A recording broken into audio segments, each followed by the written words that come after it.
উত্তর কলকাতার ঐতিহ্যশালী মাঠ দেশবন্ধু পার্ক, উত্তর কলকাতা জেলা ক্রীড়া সংস্থা, সেই জেলা ক্রীড়া সংস্থা বর্তমানে রেনোভেশনের আন্ডারে।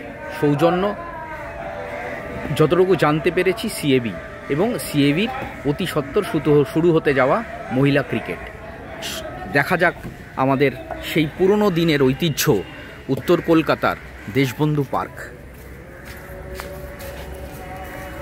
এটি district council for school sports and গেমসের অফিস, যেটা বর্তমানে বন্ধ রয়েছে।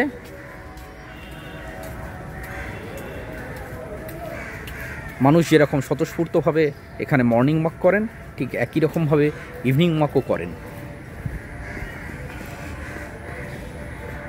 পায়ে পায়ে চলেছি দেশবন্ধু পার্ক এর সেই বিখ্যাত মাঠের দিকে।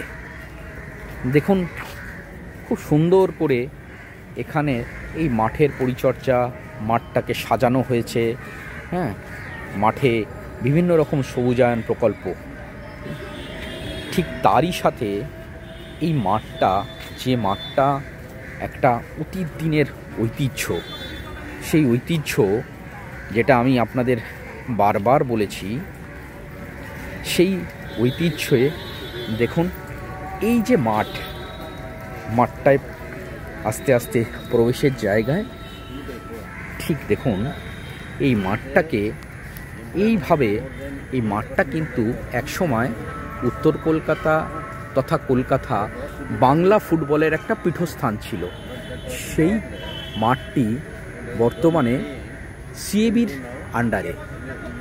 যতটুকু কথা বলে জানতে পেরেছি, সিএবি 8 মাস এই মাঠটি লিজে নেন এবং বাকি 4 মাস ইন্ডিয়ান ফুটবল অ্যাসোসিয়েশনস মানে আইএফএ পান তাদের ফুটবল প্রতিযোগিতাটা চালানোর জন্য।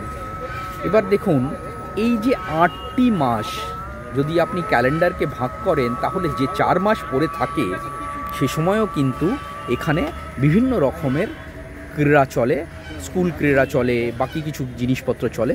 তো সেখানেও কিন্তু ফুটবলটার সেভাবে বিকাশের জায়গা উত্তর কলকাতায় বন্ধ হয়ে গিয়েছে, কারণ এই মাঠ কিন্তু আর উত্তর কলকাতা জেলা কর্তৃপক্ষ ফুটবলের জন্য দিতে পারেন না। এখানে দেখুন এই মাঠে গোটা 3 ট্রেনিং সেন্টার চলে। নর্থ কলকাতা ফুটবল একাডেমি ছাড়াও উত্তর প্রান্তিক ক্লাব আছে, তো তারাও এখানে তাদের ট্রেনিং সেন্টার চালাতেন। কিন্তু বর্তমানে এটা আর সেই জায়গায় নেই, কারণ বর্তমানে এখন এই মাঠ কমপ্লিটলি সিএবির আন্ডারে।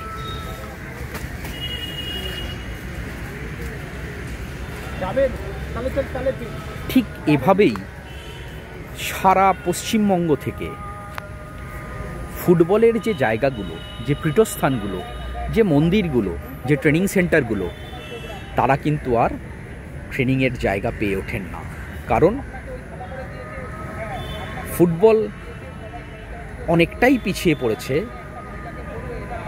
ঐতিহ্যশালী ক্রিকেটের অর্থের কাছে। তাহলে কিভাবে আগামী দিন যুব প্লেয়াররা উঠবেন, কিভাবে বাবা মারা উৎসাহিত বোধ করবেন তাদের ছেলেদেরকে মাঠে আনার জন্য, সেখানে যদি ট্রেনিং সেন্টারের মাঠই না থাকে? দেখুন আগামী দিন আপনারা চিন্তা করুন, আপনারাই ভাবুন যে ইনফ্রাস্ট্রাকচার ল্যাকিংয়ে, বারবার করে বলছি, সারা পশ্চিমবঙ্গ যে ইনফ্রাস্ট্রাকচার ল্যাকিংয়ে ভুগছে ফুটবলে, তা কিন্তু প্রতিটা জায়গায় আপনি যদি যান এভাবেই দেখতে পারবেন যে ফুটবল মাঠ কিন্তু আজ আর ফুটবলারদের জন্য পাওয়া যায় না, ট্রেনিংয়ের জন্য পাওয়া যায় না। তা কমপ্লিটলি পাওয়া যায় যেটা, সেটা হচ্ছে ক্রিকেটের জন্য। সকলে আপনারা দেখুন, সকলে আপনারা ভাবুন, সকলে আপনারা সিদ্ধান্ত নিন, সকলে আপনারা এগিয়ে আসুন, কারণ ফুটবলকে বাঁচাতে গেলে যেটা দরকার সেটা হচ্ছে ট্রেনিংয়ের পর্যাপ্ত ভালো মাঠ, আর সেই মাঠ হচ্ছে প্রথম ইনফ্রাস্ট্রাকচার। সুতরাং সেই ইনফ্রাস্ট্রাকচার যারা আমাদের দিতে পারেন, তাদের যেমন ক্রিকেটের প্রতি দায়বদ্ধতা আছে, ঠিক সেরকম বাকি স্পোর্টসের সঙ্গে ফুটবলের প্রতিও দায়বদ্ধ থাকা উচিত বলে আমরা মনে করি। সিদ্ধান্ত আপনাদের ওপর ছাড়া থাকলো। আপনাদের সহযোগিতায় ফুটবল আবার বাংলার সেরা খেলা হয়ে উঠবে, এটাই আশা রাখি।